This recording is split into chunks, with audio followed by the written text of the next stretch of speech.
আসসালামু আলাইকুম রহমতুল্লাহ। ময়মনসিংহ এক আসন হালুয়াঘাট দুবরা সর্বস্তরের সাধারণ মানুষকে জানাই শুভেচ্ছা। আমি হাফেজ মাওলানা অ্যাডভোকেট মোহাম্মদ জিল্লুর রহমান আগামী ত্রয়োদশ নির্বাচনে আপনাদের সাথে থাকবো ইনশাল্লাহ। আমি একটি অভিজ্ঞতার কথা আপনাদের সাথে শেয়ার করতে চাচ্ছি।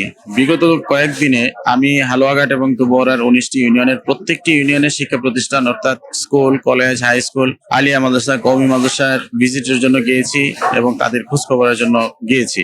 আমার ইচ্ছা ছিল আগামী ত্রয়োদশ নির্বাচনে ইনশাল্লাহ আপনাদের সাথে যদি আমি থাকি তাহলে এই শিক্ষা ব্যবস্থাকে কিভাবে সামনের দিকে এগিয়ে নেওয়া যাবে সেই চিন্তা থেকেই মূলত আমার এই স্কুল এবং কলেজ বা শিক্ষা প্রতিষ্ঠানগুলোকে ভিজিট করা। এখান থেকে যে অভিজ্ঞতা হয়েছে সেই অভিজ্ঞতার আলোকে বলবো যে আমাদের যে রাস্তাঘাটের যে অবস্থা ছিল সেই রাস্তাঘাটগুলো আমরা জানি যে মেইন রুট থেকেই যখন আমরা দেখি যে মেইন রুট থেকে আমরা স্কুল এবং কলেজ বা শিক্ষা প্রতিষ্ঠানে যখনই ঢুকবো তখনই দেখা যাচ্ছে যে যে শিক্ষা প্রতিষ্ঠানের সামনের যে রাস্তাগুলি আছে সেই রাস্তাগুলি ভাঙ্গা।